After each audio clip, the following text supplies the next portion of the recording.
Bonjour à tous. Alors, vidéo aujourd'hui sur le chapitre 8, les synthèses organiques. C'est un chapitre qui est à la fois simple et compliqué, hein, ça c'est tout moi. Simple parce que finalement on va suivre une réaction chimique et du coup c'est compliqué parce qu'il y a beaucoup de choses à savoir lorsqu'on fait une synthèse organique et, euh, et lorsqu'on suit une réaction chimique. Alors on va commencer ce chapitre par tout simplement des révisions de seconde sur la transformation chimique. Et puis on va passer sur le programme de première, sur la synthèse d'une espèce chimique, et notamment les parties de la synthèse, parce que la synthèse on le voit aussi un petit peu en seconde, les parties qui nous intéressent cette année, on va aller un peu plus loin dans le détail.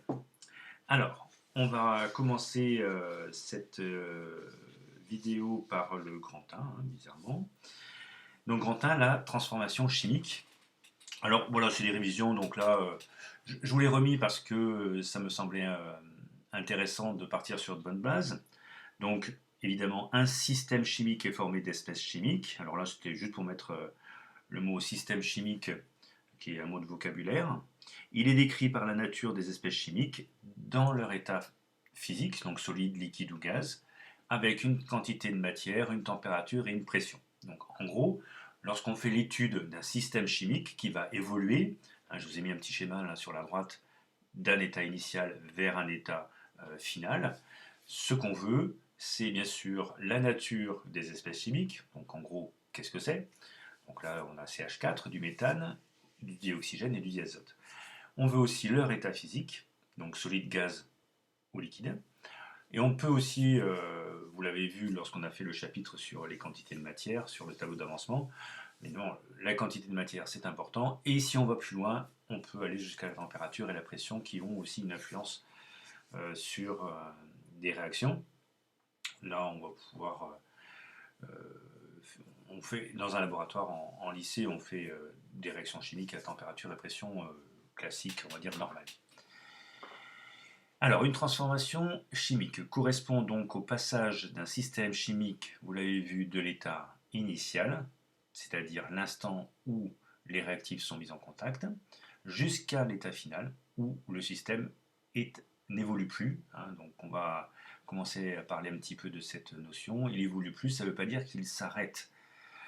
On pourrait le croire, c'est vrai qu'en seconde on vous dit réaction totale, on l'a vu nous aussi dans le chapitre, mais j'avais commencé à vous parler de certains systèmes chimiques qui étaient en équilibre, notamment lorsqu'on faisait la synthèse d'un ester. Bon, c'est ce que j'ai voulu dire entre parenthèses, le système n'évolue plus, ça veut dire que les quantités d'espèces chimiques, quantité de matière d'espèces chimiques à cet instant-là, à l'état final, n'évoluent plus. Mais il peut y avoir encore une transformation chimique dans un sens ou dans l'autre. Bref, vous verrez en terminale ceci. Donc on va remplir donc, de l'état ici initial à l'état final. Au cours de la transformation chimique, les espèces qui disparaissent sont les réactifs et ceux qui apparaissent sont les, vous pouvez répondre, produits de la réaction. Si jamais une espèce présente à l'état initial n'est ni consommée ni produite, alors on dit qu'elle sera spectatrice.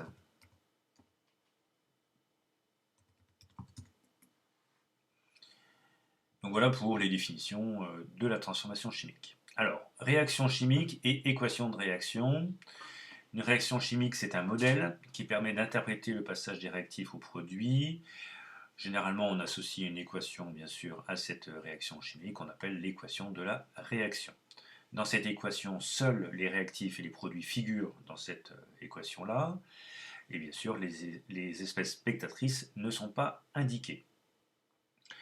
Donc l'équation de la réaction, on l'écrit de manière à ce qu'il y ait une conservation des éléments et de la charge électrique entre les réactifs et les produits. Ce qu'on appelle la loi de Lavoisier, rien ne se perd, rien ne se crée, tout se transforme. Ça, vous le savez depuis un petit moment. Voilà, donc on peut symboliser, les réactifs sont à gauche, Les produits sont à droite de la flèche et la flèche symbolise la transformation chimique, la réaction chimique. Donc la réaction chimique, c'est un modèle. Bon, évidemment, pour que ce soit équilibré, pour qu'il y ait une conservation, il faut mettre des nombres devant. Et donc ces nombres-là sont appelés les nombres stöchiométriques.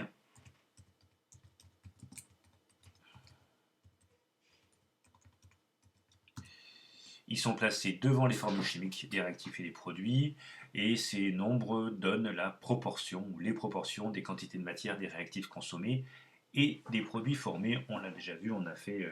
Vous savez qu'on peut faire ce qu'on appelle une proportionnalité entre les différents réactifs et produits. Alors toujours pareil, des petites remarques. Le nombre stöchiométrique 1 n'est jamais écrit. Les nombres stöchiométriques par convention sont des entiers positifs les plus petits possibles. Et lorsque vous avez des ions en solution, on met entre parenthèses AC, qui veut dire qu'elles sont en solution aqueuse.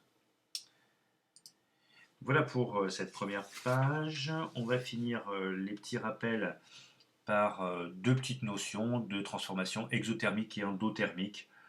Ça ne fait pas partie vraiment du programme, mais je me suis dit on va le mettre quand même. C'est des rappels de secondes. Alors certaines transformations s'accompagnent d'un transfert d'énergie lors de la transformation chimique. Une transformation est appelée exothermique lorsque le système libère de l'énergie vers le milieu extérieur, et donc ça veut dire que le milieu extérieur a la température qui augmente. Grosso modo, si vous mettez dans un ballon des réactifs, il y a une transformation chimique qui se fait, et quand vous touchez le ballon, il est chaud. Et bien, si le ballon est chaud, ça veut dire que les réactifs ont chauffé le ballon, et donc la réaction est exothermique. A l'inverse, la réaction sera endothermique si le système chimique reçoit de l'énergie du milieu extérieur et donc la température diminue. Donc même principe, lorsque vous avez une réaction dans un ballon qui est endothermique, vous pouvez avoir la formation de givre sur les parois. On a la sensation, les parois du ballon sont froides. Alors les échanges d'énergie thermique sont d'autant plus grands que la quantité de matière du réactif limitant est élevée. Alors évidemment, le réactif limitant va limiter la réaction, mais plus il y en a, plus c'est chaud ou plus c'est froid. Voilà. C'est logique aussi. Ça, on le verra un petit peu dans les prochains chapitres. Alors, on va commencer, même si c'est des rappels de secondes, mais on va commencer vraiment le paragraphe important de ce chapitre, la synthèse donc d'une espèce chimique. Alors, quel est le but d'une synthèse ? La chimie de synthèse donc, permet de reproduire des espèces chimiques naturelles à moindre coût, sans épuiser les ressources naturelles. Une espèce chimique est dite synthétique lorsqu'elle est fabriquée par l'homme, lorsqu'elle est fabriquée en laboratoire. Mais la chimie de synthèse permet aussi de créer de nouvelles espèces chimiques qui n'existent pas dans la nature. Alors, on parle d'espèces chimiques qui sont artificielles.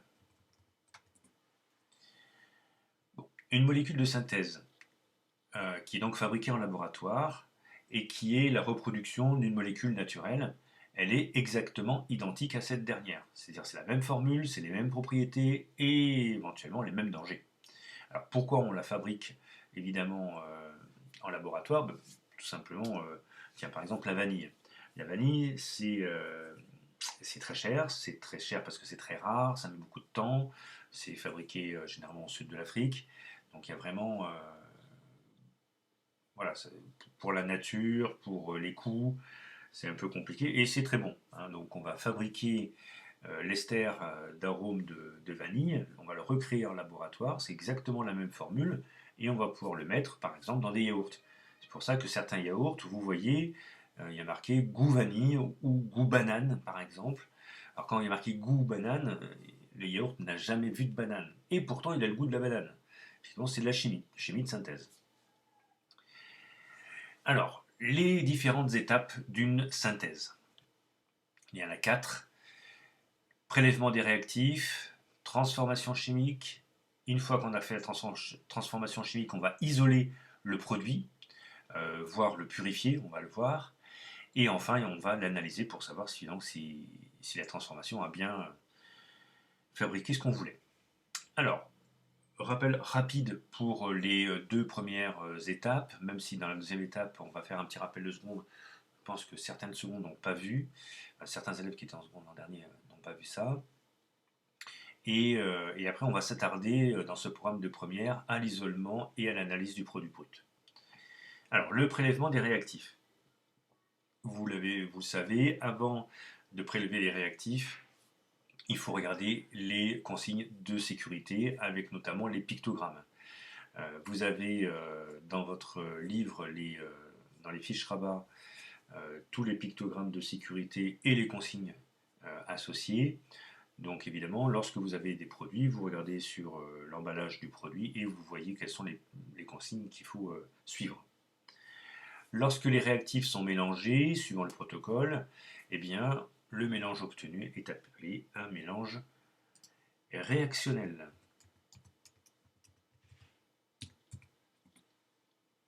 Voilà, donc ça c'est du mot de vocabulaire. Lorsqu'on parlera de mélange réactionnel, eh bien c'est le mélange où les réactifs ont été ajoutés, tout simplement.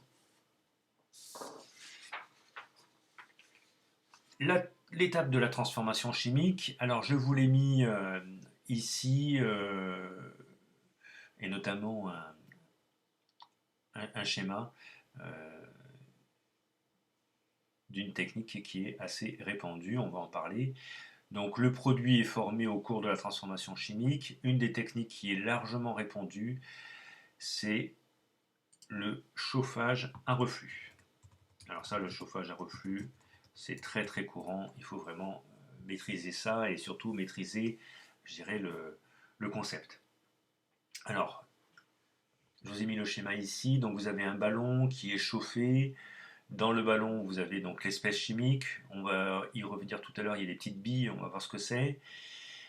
Sur ce ballon qui est tenu par des pinces à un statif à l'aide de noix de serrage, vous avez ce qu'on appelle un réfrigérant. Ce réfrigérant, en fait, c'est un tube creux avec une double paroi, et dans cette double paroi, vous avez une circulation d'eau avec l'eau qui rentre par le bas toujours et qui sort par le haut.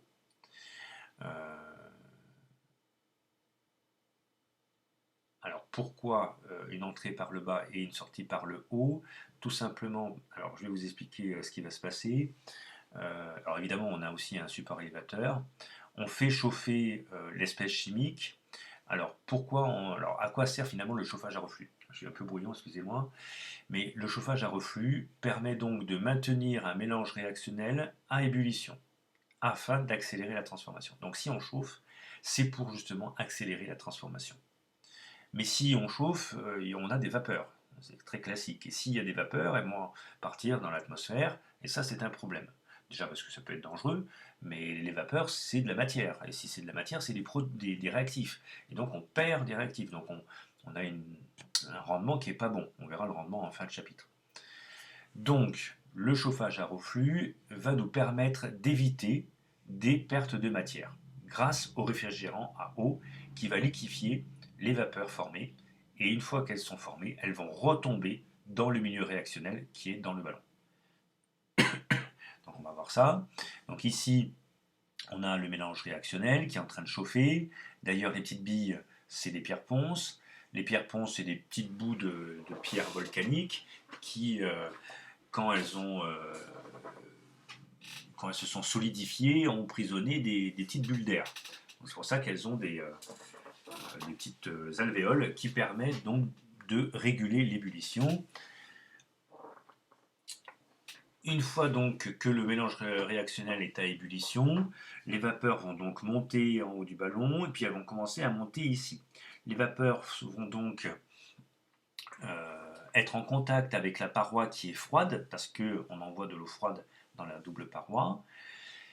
Au contact d'une paroi froide, il va y avoir de la condensation. C'est comme si vous soufflez sur une vitre froide l'hiver, vous allez avoir de la condensation qui va apparaître. À force d'avoir de la condensation, il va y avoir des petites gouttelettes, et ces gouttelettes de mélange réactionnel vont retomber dans le ballon. Donc il faut vraiment qu'on ait un réfrigérant qui soit assez grand, que l'ébullition ne soit pas non plus trop rapide, et il faut que l'eau rentre par le bas pour qu'il y ait un renouvellement d'eau froide dès le début du réfrigérant.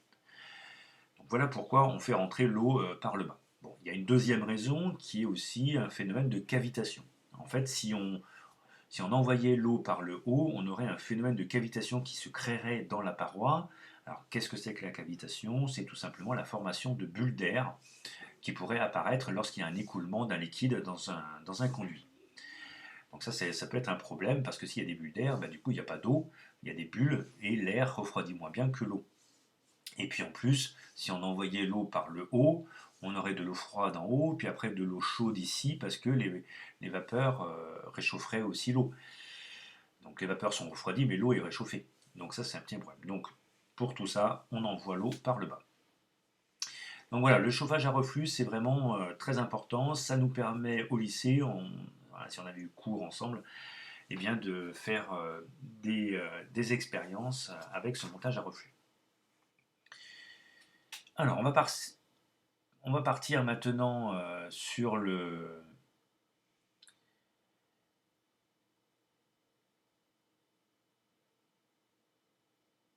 programme de première avec l'isolement du produit brut. Alors, l'isolement permet donc de séparer l'espèce synthétisée du reste du milieu réactionnel où se trouvent les réactifs en excès, le solvant et les autres produits formés. Il dépend des propriétés physico-chimiques de l'espèce chimique synthétisée et l'isolement conduit donc au produit brut. Il va falloir évidemment connaître beaucoup de méthodes pour isoler, pour pouvoir s'adapter et élaborer un protocole d'isolement lorsqu'on fait une synthèse chimique. C'est ça la difficulté de ce chapitre. Alors, si l'espèce chimique est un solide, donc si l'espèce chimique est un solide, on sépare donc cette espèce du mélange réactionnel tout simplement par une filtration, hein, filtration simple. Lorsque vous avez un précipité, voilà, vous mettez un entonnoir, un filtre, hop, et vous laissez couler, ça va assez vite, et on effectue le plus souvent un petit lavage pour avoir un produit isolé, un produit brut isolé. Par exemple, ici, vous avez la synthèse de l'allantoïne, où on peut avoir toutes ces étapes. Alors, pour aller un peu plus vite, on va utiliser donc la filtration Büchner. La filtration Büchner, c'est une filtration avec un entonnoir et qui est sous pression réduite. C'est-à-dire que par ici, là, vous allez aspirer l'air qui est à l'intérieur, ce qui va permettre d'aspirer le liquide qui est posé sur le filtre. Alors, dans ce chapitre, vu qu'on n'a pas pu faire d'expérience, je me suis amusé à vous sélectionner des vidéos et vous avez ici un lien. Vous pouvez cliquer dessus, il ramène sur une vidéo que vous pourrez voir. Alors, c'est des enseignants qui. J'ai pris plusieurs sites différents sur YouTube et du coup, vous avez voilà, des explications qui sont plutôt bien faites. Donc cette méthode est bien plus efficace qu'une filtration simple parce qu'elle aspire bien le mélange réactionnel. Donc vous avez une première filtration qui se fait, mais vous allez toujours avoir des traces d'eau et surtout d'impuretés. Donc ce qu'on fait, c'est qu'on va laver avec un solvant qui va être glacé. Alors voilà, ou assez froid, on va dire.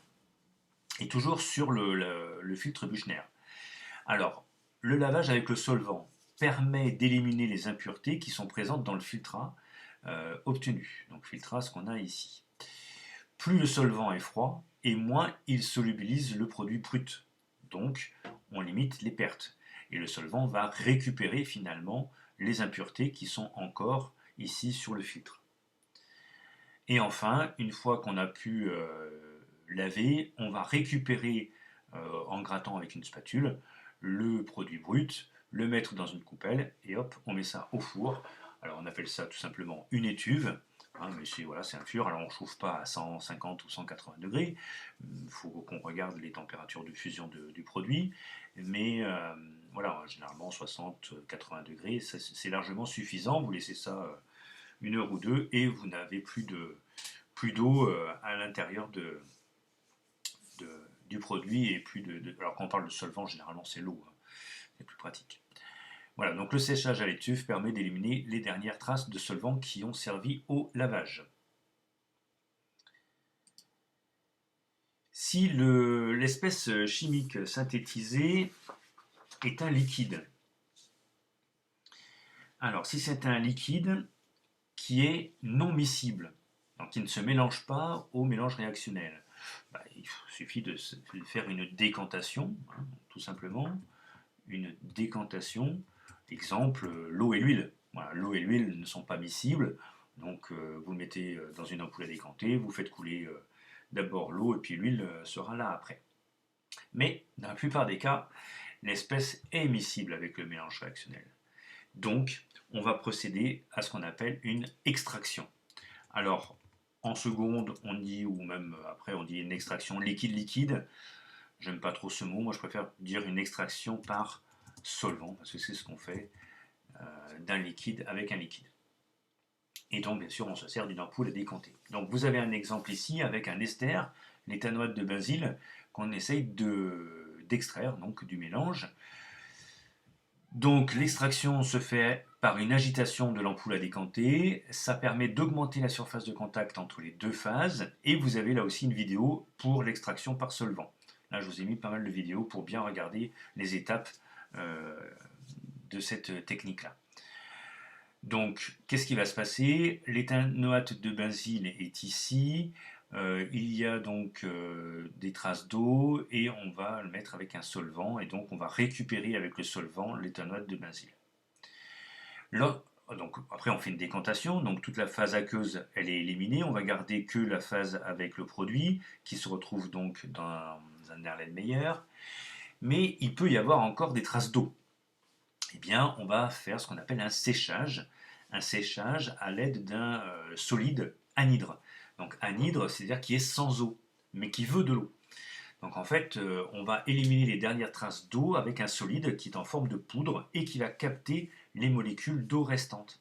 Donc on va ajouter de la poudre directement dans le solvant et puis ça va nous éliminer les dernières traces d'eau qui seraient encore avec ça. Donc vous avez là aussi une vidéo pour vous montrer ça et surtout pour savoir quand est-ce qu'on s'arrête. Lorsque vous avez un solide anhydre qui est au fond d'un Erlenmeyer, ça forme ce qu'on appelle des agrégats, donc des gros paquets de solides qui sont en bloc. Voilà, tout simplement parce qu'ils sont mouillés, donc mouillés avec de l'eau, et donc ils sont en bloc. Quand est-ce qu'on sait qu'il n'y a plus d'eau? Eh bien tout simplement quand on agite, c'est bien expliqué dans la vidéo, quand on agite, il y a de la petite poudre de solide qui apparaît en suspension un petit peu comme ces boules à neige là qu'on secoue. Eh bien ça veut dire que le solide anhydre qui est dans le liquide, dans le mélange réactionnel, enfin dans l'éthanoate de benzyle là en l'occurrence, eh bien n'arrive pas à capter d'eau parce qu'il n'y a plus d'eau et donc il est en suspension plus ou moins dans le liquide. Donc là, ça veut dire qu'il n'y a plus d'eau, plus de traces d'eau. Donc on a fait ce qu'il fallait. Une petite filtration, histoire de récupérer l'éthanoate de benzyle et de laisser donc ce solide anhydre avec de l'eau. Et on va ensuite éliminer le solvant par évaporation. Bah oui, parce qu'il y a toujours du solvant avec son éthanoate de benzyle. Et donc généralement, on fait une élimination du solvant extracteur par une évaporation avec un appareil que vous avez donc ici, qui est un gros appareil, on en a en LDM, qui s'appelle l'évaporateur rotatif. Donc évaporateur rotatif, vous avez une vidéo qui vous explique le fonctionnement de l'évaporateur rotatif. Une fois que vous avez isolé votre produit, on a des techniques pour le purifier avant de l'analyser. Donc il est parfois nécessaire de purifier le produit obtenu. L'étape de purification permet donc d'éliminer les dernières impuretés qui pourraient rester et qui sont encore dans le produit brut. Les techniques de purification utilisent les différences de propriétés physico-chimiques entre le produit à isoler et les impuretés. Donc en fait, il faut regarder un peu ce qui pourrait rester comme impureté pour choisir la bonne technique de purification. Si l'espèce synthétisée est un liquide, on peut utiliser donc une technique assez fréquemment utilisée, qui est donc la distillation fractionnée. Vous avez une petite vidéo là aussi pour vous expliquer le principe de la distillation fractionnée. Mais la distillation fractionnée permet en fait de séparer les constituants d'un mélange de liquides qui sont miscibles et qui ont des températures d'ébullition qui sont nettement différentes.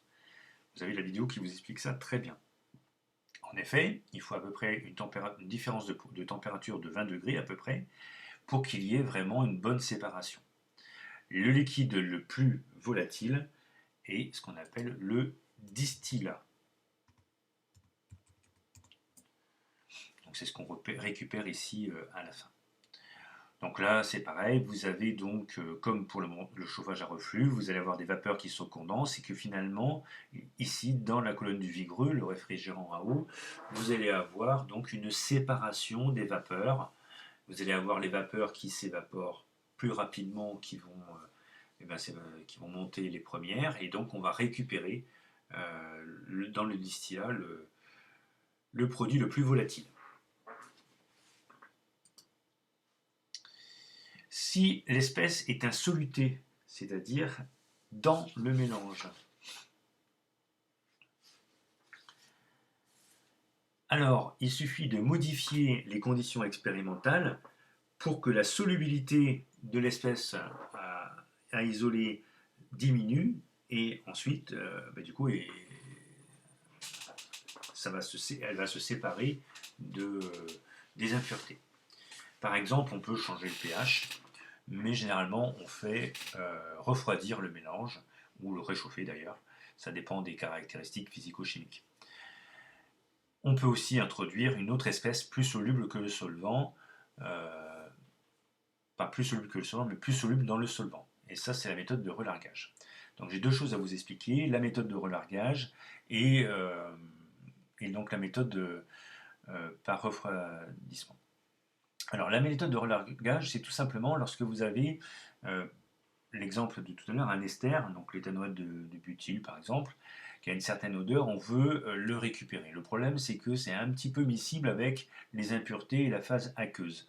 Donc ce qu'on va faire, c'est rajouter une autre espèce dans le solvant. Donc le solvant, c'est l'eau en l'occurrence. On va rajouter du sel. Et donc ce qu'on va faire, c'est qu'on va saler l'eau. Et bien finalement, l'ester est moins soluble dans l'eau salée que dans l'eau. Donc il suffit de saler l'eau pour qu'il y ait une meilleure séparation entre phase aqueuse et phase organique. Donc on va pouvoir récupérer beaucoup plus facilement l'espèce, donc l'ester en l'occurrence, si on sale l'eau, tout simplement. Donc ça, c'est des techniques qu'on fait fréquemment. Si l'espèce à isoler est insolide, elle va pouvoir donc cristalliser pendant que les impuretés, elles, restent en solution. Ça, c'est la technique lorsqu'on change le pH ou lorsqu'on refroidit le mélange. Vous avez une belle vidéo là sur la recristallisation, parce que cette méthode, c'est donc la méthode de la recristallisation. Voilà, donc cette méthode est très utilisée, la recristallisation, à chaud ou à froid, ça dépend. Et donc ça nous permet de limiter les impuretés. Attention, vous allez souvent avoir ce qu'on appelle des pertes de matière lorsque vous faites cette recristallisation, mais l'intérêt c'est d'avoir un produit pur. Voilà pour les techniques donc d'isolement et de purification. On va passer donc à la dernière partie, l'analyse du produit brut. Alors, ces différentes méthodes permettent donc d'identifier le produit et permettent le contrôle de la pureté, bien sûr. Alors, les mesures, donc les méthodes d'analyse peuvent se faire avec une mesure d'une caractéristique physique. On a beaucoup de caractéristiques physiques à notre disposition. Il vaut mieux en faire plusieurs de ces méthodes pour être sûr de notre produit. Donc, pour identifier l'espèce, on peut mesurer une de ces caractéristiques et la comparer avec des valeurs qui sont dans des tables de données qu'on connaît. Si le produit est insolide, on peut mesurer sa température de fusion avec un banc Koffler. Je ne sais pas si vous avez la chance d'en utiliser en seconde. La fusion d'une espèce chimique, je rappelle, c'est le passage de l'état solide à l'état liquide. On utilise un produit témoin afin de réaliser les pré-réglages de l'appareil, du banc Koffler qui est ici, et la température mesurée doit correspondre bien sûr à la température de fusion de l'espèce, sinon ça veut dire que le produit n'est pas celui qu'on croit ou n'est pas pur. Ça c'est possible aussi. Vous avez une vidéo là aussi d'utilisation du banc Koffler. Et si jamais c'est un liquide, alors on peut mesurer sa masse volumique, on peut mesurer sa température d'ébullition, donc ça c'est des choses qu'on peut faire au collège, donc ça c'est pas compliqué, ou on peut mesurer aussi son indice de réfraction. L'indice de réfraction c'est petit n, et ça on a un appareil, alors je ne vous ai pas mis de vidéo là-dessus, on en a quelques-uns au lycée, on mesure l'indice de réfraction à l'aide d'un réfractomètre. Donc c'est un appareil qui ressemble un petit peu finalement à un microscope. On met une goutte de liquide dans ce réfractomètre et par lecture on voit très bien la valeur de n, l'indice de réfraction. Et comme chaque milieu a son propre indice de réfraction, eh bien ça nous permet de faire des comparaisons avec les tables de données. Une autre technique d'analyse, la chromatographie. Donc chromatographie, on a vu ça en seconde, ce qu'on appelle la chromatographie sur couche mince, la CCM, ça permet de vérifier rapidement si vous avez des impuretés, mais aussi de vérifier si la nature de produit est bien la bonne, et ça, bien sûr, si on a à disposition un produit référence, un produit commercial par exemple, ça va très bien. Le chromatographe obtenu ne doit contenir qu'une seule tâche, et cette tâche-là doit être à la même hauteur que celle du produit de référence. La CCM nécessite bien sûr l'utilisation d'un éluant qui va permettre de faire monter les produits le long de la plaque de silice. Évidemment, l'éluant sera choisi en fonction de ses affinités avec le produit à analyser. Bon, tout ça, c'est du programme de seconde. On va terminer ces méthodes d'analyse avec la spectroscopie infrarouge. Alors, on n'avait pas parlé de la spectroscopie infrarouge dans un chapitre sur les structures de molécules, lorsqu'on avait fait les groupes caractéristiques. Je vous avais dit qu'on le ferait à un autre moment, c'est maintenant. Tout simplement, la spectroscopie infrarouge est une technique qui permet de vérifier la présence donc de certains groupes caractéristiques.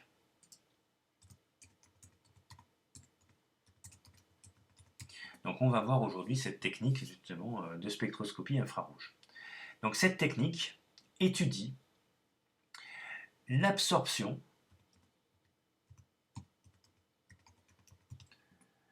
de la lumière infrarouge par des molécules. Cette absorption de la lumière, donc en fait on va envoyer de la lumière infrarouge sur des molécules. Cette absorption de la lumière, elle est liée à la vibration des liaisons dans la molécule suite à l'excitation électromagnétique. En gros, lorsqu'on va bombarder de lumière infrarouge une molécule, chaque liaison dans la molécule ne va pas absorber l'infrarouge de la même façon. Et quand elle absorbe de l'infrarouge, ça va faire vibrer la liaison. Tout simplement vibrer comme un ressort qui vibre. Et en fonction de cette vibration, nous on peut regarder la vibration, et donc on va pouvoir répertorier les différentes vibrations des liaisons dans la molécule suite à l'excitation électromagnétique, c'est-à-dire suite au bombardement d'infrarouge. Donc chaque type de liaison vibre à une fréquence bien particulière et se manifeste par la présence de ce qu'on appelle une bande, donc ça c'est du vocabulaire, une bande d'absorption.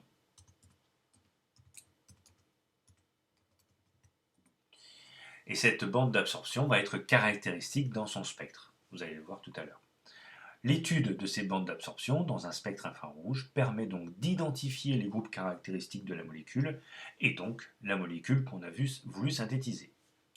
Alors, comment se comporte un graphe plutôt ce qu'on appelle un spectre infrarouge. Donc vous en avez un ici. Alors vous avez donc deux axes. Le premier, l'axe des abscisses, vous allez avoir ce qu'on appelle le nombre d'ondes. Le nombre d'ondes est en centimètres moins 1. Et qu'est-ce que c'est que le nombre d'ondes? Eh bien c'est tout simplement l'inverse de la longueur d'onde. Alors je ne vous ai pas mis la formule, on pourrait la mettre. Alors tout simplement, donc on a sigma est égal à 1 sur lambda. Si lambda est en centimètres, alors le nombre d'ondes est en centimètres moins 1. Donc ici vous allez avoir le nombre d'ondes. Attention, l'axe il est vers la gauche. 4000, 3000, 2000, 1500, 1500, 0. Donc on aurait le 0 qui est ici pour l'axe des abscisses. En ordonnée, on a ce qu'on appelle la transmittance. Et on a un certain pourcentage de transmittance. Alors qu'est-ce que c'est que la transmittance? Eh c'est tout simplement l'inverse de l'absorbance. En gros, si une liaison absorbe beaucoup, et bien du coup elle ne va pas beaucoup transmettre la lumière parce qu'elle l'aura absorbée. Donc c'est une grandeur, la transmittance, qui est sans dimension, qui est en pourcentage et qui est faible si le rayonnement incident en infrarouge est fortement absorbé. Donc là vous avez l'axe des ordonnées, ici le 0 est en bas, 20, 40, 100%. En gros, si vous avez ici un pic qui est bas, ça veut dire que la transmittance est faible, ça veut dire que l'absorbance est élevée. C'est inversement proportionnel. Donc ce qu'on va voir, ce qu'on va regarder, ce sont les pics d'absorption. Et ces pics d'absorption sont dirigés vers le bas, ici. Donc vous en avez un beau ici et un autre ici. Alors dans ces spectres, vous avez peut-être vu, on a en fait la première partie qui est ici, qui est entre à peu près vers 1500, 1600 cm-1, qui n'est pas vraiment considéré. Il y a beaucoup de choses qui sont là. C'est très difficile d'identifier finalement des groupes caractéristiques. Par contre, entre 1600 et 4000 cm-1, là, c'est du classique.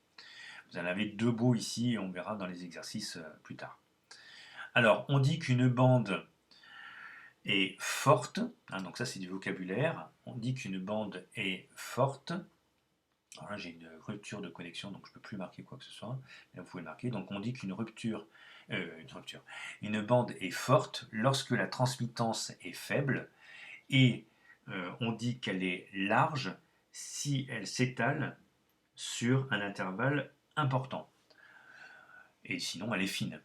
Donc ici, vous allez avoir ici un pic qui est une bande. Les pics, c'est des bandes d'absorption. Donc là, on a une bande qui est large, ici, parce qu'il y a une grande intervalle de centimètres-1 en nombre d'ondes. Et là, par contre, c'est pas large, donc c'est fine. Donc là, on a une bande fine, et là, on a une bande large. Mais ces deux bandes, ici, elles sont larges. Donc c'est le mot qu'il fallait mettre ici. Là, je ne peux plus le mettre. Donc les deux bandes qui sont larges.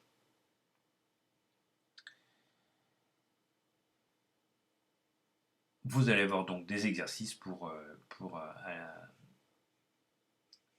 s'entraîner sur ces spectres-là. Voilà. On va finir le chapitre par le rendement.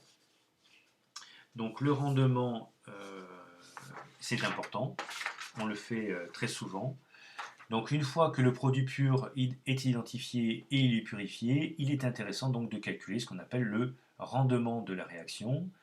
Celui-ci permet de caractériser la qualité et l'efficacité de la transformation effectuée. Ah ben si je peux là. Ah ben voilà. Donc forte ici, et là on avait dit large. Voilà. Donc le rendement.